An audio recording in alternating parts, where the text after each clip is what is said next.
watching KEK TCG. It's a great day here at KEK YouTube channel. I am the KEK, and I'm just gonna jump right into the video. These are the decks I'm playing for OP07.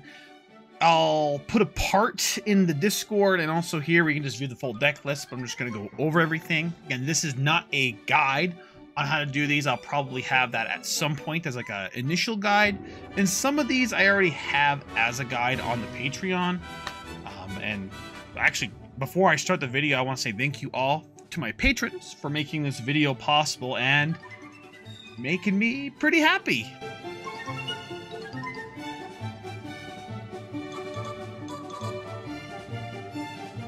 Without further ado, let's get into the goo.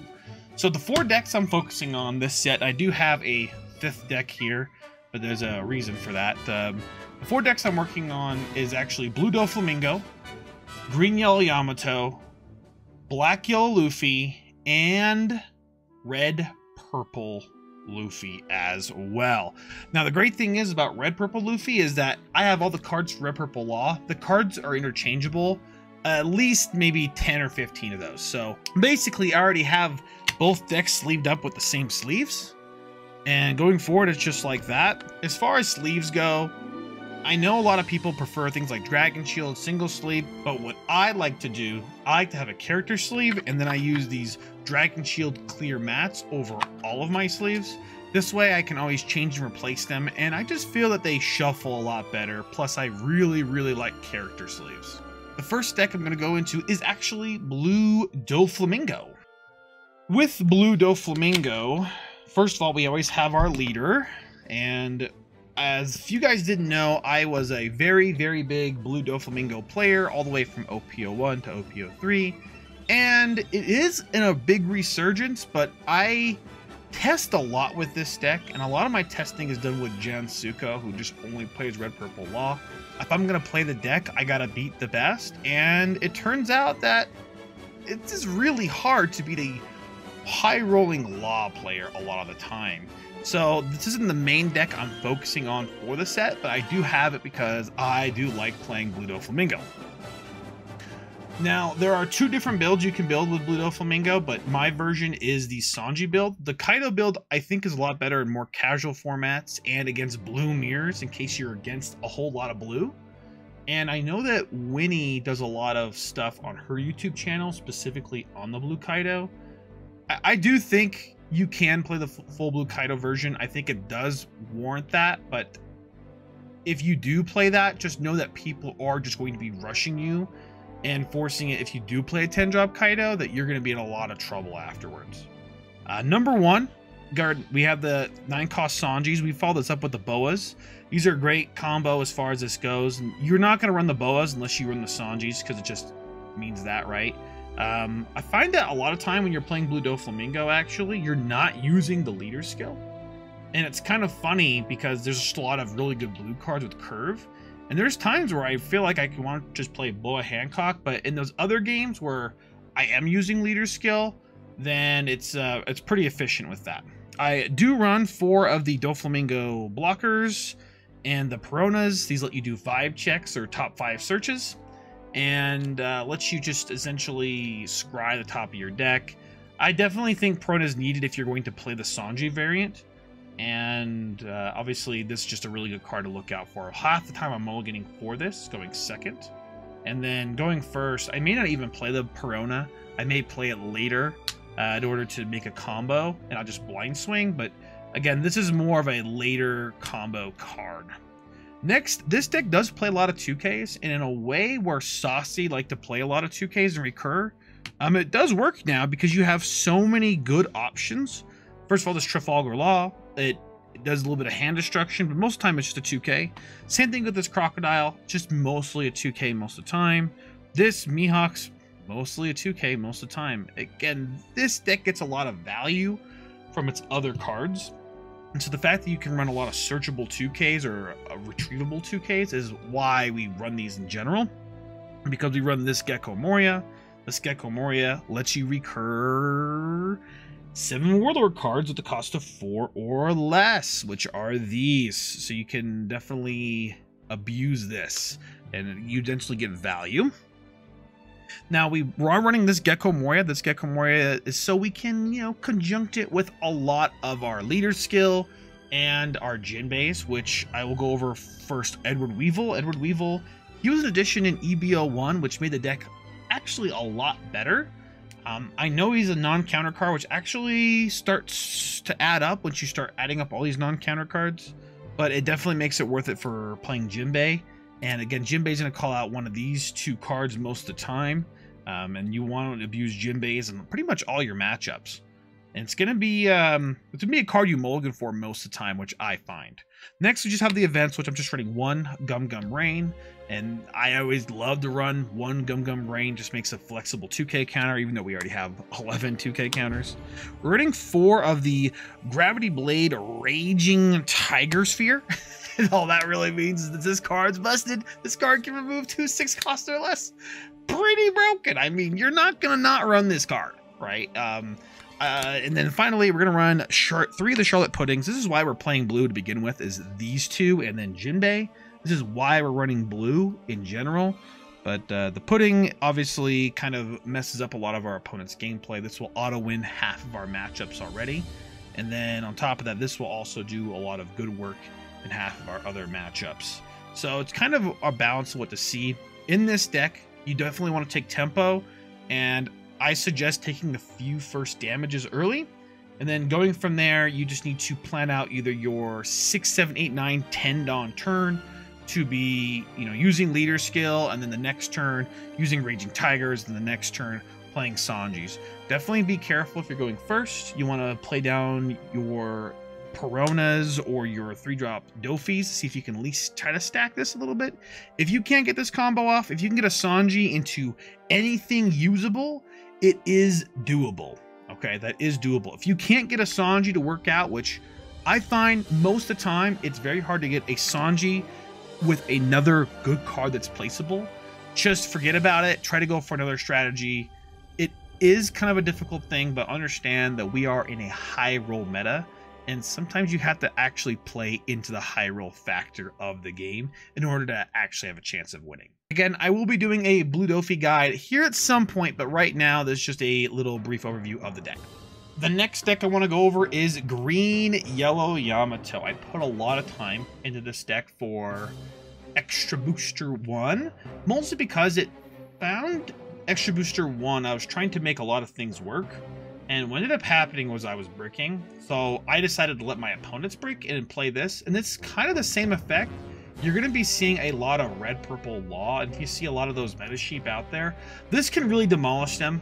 I do stand by the fact that I think you need to be a very good player in order to pilot this deck. It seems like a very Oonga Boonga deck, and I actually do agree with that, but there are a lot of nuances, and you're kind of just deciding that you are the scissors and rock, paper, scissors. Okay, you're going to have some good matchups, you're going to have some bad matchups, and that is okay. But I find double attack, it ends up working out a lot in a lot of matchups. You can surprisingly win even matchups you thought were not doable. Mostly because the fact this game is completely based on you having a board and your opponent removing it. But if you just never have a board, but you're able to actually commit to lethal pretty quickly, then your opponent has to find a new strategy, and it makes it so their deck building's a little differently. I find that deck building right now is very aggressive with a lot of non-counter cards. First card we do have is for Hody Jones. Hody Jones is going to be the absolute GOAT of the deck, GOAT of the game. Honestly, this card's cracked. You'll want to see this. You don't always need this, but you'll want to see this, and it's something I ever mulligan for. But it definitely is a very usable piece, and you'll kind of just, again, we're in a high roll format, and when you're playing in a high roll format, you hopefully draw this when you need it. If you don't draw it when you need it, you gotta find another plan. Next card is Ace. Rush Ace, he just has Rush. Sometimes it's actually is better math to use this than the Hody Jones, especially when you have new resting cards, if you don't have to rest too many of your opponent's cards. Honestly, just a good addition to it. Onami, this card's really cracked. Half the time I actually just discard it as a 1K counter, if they are guarding it, if you're against a smart player. If you're against not a smart player and they end up being a little too aggressive with their discards, you can actually abuse that. This is so good into any yellow deck. You actually want to mulligan this into against any yellow deck. It just shuts their whole gameplay down. You will do certain things where you'll just swing 5k with your leader and then play like Holy. And instead of, now they counted out of the 5k, right? So the next turn they're going to have less counter to deal with things like Nami. Next we do have Izo. I think Izo is even more relative now because of an event I'm going to go over later. But Izo, just a solid 2k counter. Nothing much to say there. With we do have and Holy package. I mean, I play this in half the games I need to see it. And if your opponent is not having blockers, you're probably playing this. But if your opponent does play blockers and you have no way to really executely rest them, you're going to worry about this package half the time. Especially if you're against the Nell, you'll need to see this in order to try to win the game. Next, we have Shura. If you end up going second, this card's really good. Trigger. And it's going to search through half your deck. Like, we already saw 8 cards that are like this. We have Satori, trigger card. Again, more options. We do run 2 Frankie. It's kind of a newer card. Again, we also have the 2k counter. You're the one who should disappear. Very good at your last life, but again, it's just another flexible 2k counter. And in this build, there is a lot of counter we're going off of. The newest card, which I think you're mulliganing for in most of your matchups, is Blaze Slice, or it was called Flame Split. Blaze Slice, good defensively, good offensively. Honestly, this card's cracked. Just abuse it with Yamato because it's the best in Yamato. The next card, I'm going to go over this with Izo a little bit. With Izo, it's she's a 3 cost, which makes this card kind of just go off. And if you guys didn't know, gives yourself counter, and it can arrest one of your opponent's 5 cost or less characters, which is really, really relative against any sort of red purple law who plays Queen and Kid, and against any specific other matchups that play like Sabo. So honestly, this card's super good out of that. With that, we were still running 2 L-Thors, very defensive deck.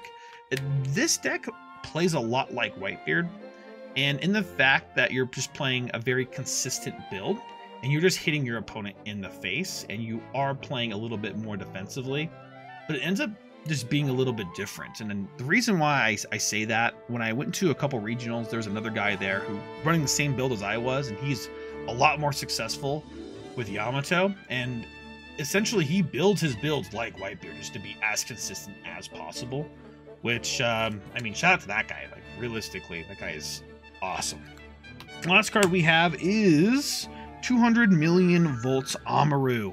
Again, just a card you kind of want to see. It used to be a 4 in this deck because now there's options like Blaze Split and this defensive event. Now you actually want to leave a little bit more room because you actually have more offensive capabilities. Now, overall, I think this deck's going to be super fun, and I may lean more toward it as things go on. If they get more red purple Lolly, I'm definitely going to put a lot of time into this deck because it seems to be the most fun to me. It just ends games super quickly. I actually recommend this deck to a lot of players that don't have a lot of time, but definitely have a lot of skill as far as things go, because essentially you're putting your opponent on, do you have it? The next deck we're going over is actually Monkey D. Luffy Black Yellow. Kind of a deck I'm focusing on for OP07, and it's kind of funny. I'm not jumping into it too hard because I feel like a lot of people are angling their playstyle in order to beat it. And so sometimes you actually may need to play this a little bit less in order to get people to play other decks, because we all know it's going to be a life cycle of red purple law, beats everything, Lucci does super good against whatever, and then this will just slam and have chances against both. So without further ado, I do want to say I have a guide, a full like 2-hour guide with Enigma, and Enigma is on my Patreon. You've probably seen this YouTube video before, and he's going to be doing more stuff with me as well. And I don't want to go too much into how to play Black Yellow Luffy, but it's all in the guide. First of all, I want to go over some of the events. We're playing now 2 Thunderbolts, and that's just so you can get your life down. This card's always been good and actually just makes sense for this deck, especially the fact that you need to be playing a lot of tempo. Next, we're playing, obviously, the Searchers. I could see myself playing only 3 Searchers in the future. Now, Enigma's little tech here, and this is like an optional card. He takes out a lot of cards, and you can slot these in for anything else. But 4 Borsalinos, they have the counter, they have a blocker. Essentially, if you go second, you want to do something on your 4-Dawn turn. Most of the time, you're doing absolutely nothing. And this is where he finds that it really helps, and it can help in situations where you're playing down 8-cost Morias, and you're not at 10 Dawn yet, or you don't have 0 life, and you'll play down this instead. So it ends up being pretty cute.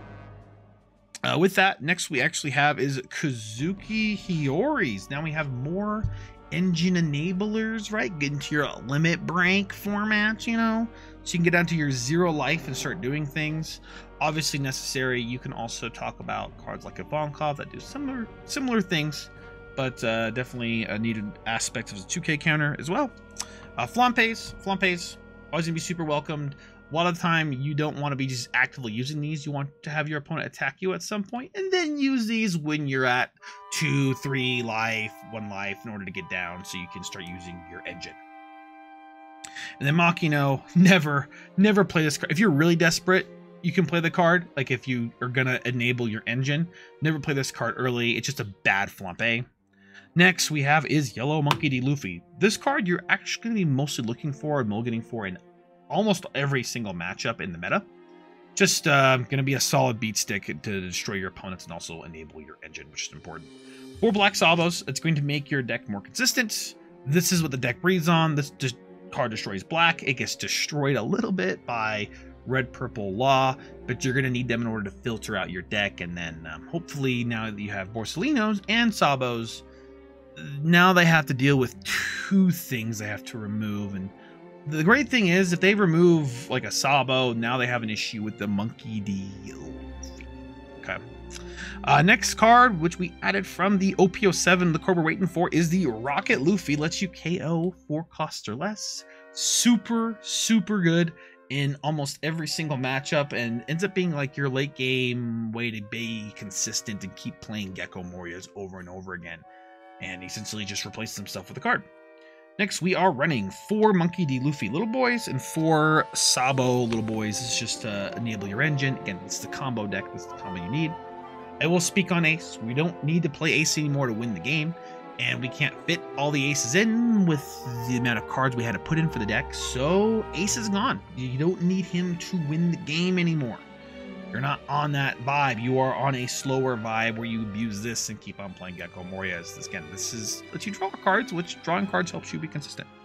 4 Gecko Morias, you need this to make essentially the engine be correct. If this didn't exist, honestly, this would be a hard deck to play. But makes it pretty strong as far as things go. And then we are playing 2 10-drop Kuzons. Everyone knows that this is being used against like things like the Bonnie matchup or the Mirror, and very much enables you to just abuse Monkey D. Luffy, right? As far as things go, and I think it's a necessary evil that needs to happen in the deck, and know that most people are going to be playing the 10-drop Kuzons in order to combat those rogue decks that are out there to try to just beat this. Again, this is the deck I'm going to be focused on maybe for big tournaments, but essentially we'll see how like the local metas shake out, if this is a good or bad idea for you to use at your locals because of the amount of things like Bonnie or Lucci that are playing 8 drops. They're strictly just trying to beat you. I do want to say, as far as the red purple law matchups, I haven't tested it as far as OP07 goes, but law is pretty good. So we'll see how that goes in the future, and if it has a plausible matchup into it, then I think this deck might be pretty much the one if red purple law is pretty much doable. And then my semi-final deck for this set is Monkey D. Luffy red purple. I will say I have a full nether half the deck that's ready for red purple law whenever I want to play and use it, which I probably will do quite a bit because that's just the game we live in now, red purple law, right? But red purple Luffy does have a lot of accolades, and honestly it's really fun to play big units, and that's what this deck does best. I will go into its lower forms first. You are playing 3 Jet Gatlings. You can go more if you wanted to. It's essentially just a flexible 2K counter. You're going 4 Rad Beams because they're a great counter, and then 2 Diablo Jambes so you can push through your opponent. It definitely helps in a lot of situations. And as far as the ramp engine goes, the ramp engine is important in the middle game. We do have more options in EBO1. And I will say John Bart is 3. He's kind of a flex pick I picked kind of last second because he ends up being like another one of these Bong Clays. Bong Clays are going to be your go-to as far as anything goes. And I think you want to go second in most matchups now just because you can Bong Clay right into 7-drop Kid. But there are times where you maybe can't do that. Zordjur helps you when you go first, and if you're able to play this out on an early turn, super good. You do want to get this engine going pretty quickly. We are playing 4 queens. Again, a lot of these cards end up being just 1k counters, but queen is super good in the middle, late game when you just need to find cards. And ends up sometimes just being the one thing you need in order to filter your deck. I will say that this deck does suffer from unsearchability, or it does have some searchers that are okay, but queen kind of helps you filter out the dead cards in your hand because you're going to be hitting a lot of dead cards in this game. Next, we're playing 4 of Sangoro, just a 6-cost 8k body, super good against any of the relative matchups, especially being red purple law, and on top of that being the black yellow Luffy. Just being a big body is huge. Next, we have the new Sanji. He ends up being mostly just a 2k counter here with the Straw Hat type. You can play him on curve if you have nothing better to do, but generally you should have hopefully something better to do. He's mostly just a 2k counter. You're never going to get him off with his other skill, but that's just like the main thing. Next, we do have Nami. Very good card to see in your early game hands, and then you may even swing with it in the second turns or later turns, end up being pretty valuable. But it's just your searcher to help you find out your Diablo Jambe's Radical Beams. I mean, most of the deck is a Straw Hat, so you should be able to find it. It's obviously really good to find Nami into Zoro if you're going first, and going from there. Next, we actually have Eustace Captain Kidd. This card is so freaking good. It ends up being kind of a menace into most decks, especially if you can get more than 1 out. And especially against big decks that are a little slower. If you Kid into Newgate, it ends up being too big of a leader for your opponent to really deal with, and they just have to like kind of deal with your board first. And it's kind of hilarious. The next addition, that's what makes this deck kind of now vibe super strong, is Monkey D Dragon. You can get this card out very quick with this deck. That's kind of the whole point, right? Was to get high and dawn as fast as possible, to play a Monkey D Dragon, which is just, honestly, this card's cracked. Like, let's be real. This is going to help remove your opponent's board. This can help go for lethal half the time. And there's really not much more to say about it than it's just cracked. Next is Edward Newgate. Edward Newgate is going to be your big defensive card. Your leader's already a 6k. He goes up to 8k with Kid, 9k. Super gross to play Kid into Newgate on curve, and then your opponent just doesn't really know what to do from there. Next thing is, I actually would like this at 4, and a lot of matchups you do want it at 4. If you're in a meta or everyone's playing Bonnie at your locals, play 4 of these so they don't 9-drop Zoro, realistically, right? But we do have one extra fun card, which is your Monkey D Luffy 10-drop. I think a lot of people, they just really like this card. I personally think it can be a game ender, but I kind of like Shanks a little bit more. I honestly would change this if I was just trying not to be fun here. But I will talk about Shanks a little bit. I know it's the one that just removes any 10k power or less, which is essentially going to remove any card. It's not great into things like red purple law because they're not playing big cards like that. But when you're playing against big slow decks and you see your Shanks, you are in a great spot. You're going to be able to play these guys back to back against Bonnie, maybe even KO their 8-drop Kid, or just a Rosinante that's going to be on board, and ends up just being a big menace in the later games, which again, this whole deck's whole point is to curve immediately to your Tendon, and hopefully you have a Kid and line up with something else. Especially, I will say the Kid is the main star of this deck, and with Sakazuki being gone, it's a lot harder to remove a 7 cost. It will still get removed in a lot of cases when people use Ice Age and KO your abilities, but honestly, it's now a lot harder. They're not rewarded for bad play. As far as the deck goes, this might be my fun local deck, and honestly, I might bring this to more of a one local rather than another one. But generally, I find that it's pretty enjoyable to play, and it has, honestly, a 50-50 legs against almost any deck. And that's actually the entire video, guys. I went over 4 decks that I'm doing. I am going to do kind of mini guides, and on my Discord, I will post kind of like a crappy article on all the channels there. But I actually want to hear what you guys think, and especially the decks that you're playing at home. Maybe do some sort of little written guide on your own. Like, why are you playing this deck? What's good about it? The list, etc., etc. And in my Discord, I have all these channels. If you look down toward the bottom of the Discord, and you can go through every deck list and essentially put your own deck list and your own spin on it, because that's kind of what people want to promote as far as getting better at the game. Is 1, hearing feedback, and number 2, just actually putting your thoughts into paper to see if they make sense and getting better at the game. And that's essentially it for the video. Again, thank you all to all my patrons for being a patron, supporting me in my endeavors. I will be having update guides as we go along, and especially big guides with Jansuko or other players of that nature, in order to, increase your skill level in specific decks. If you like the video, make sure you guys like, subscribe if you're not subscribed, and we'll see you all in the next video. Ciao.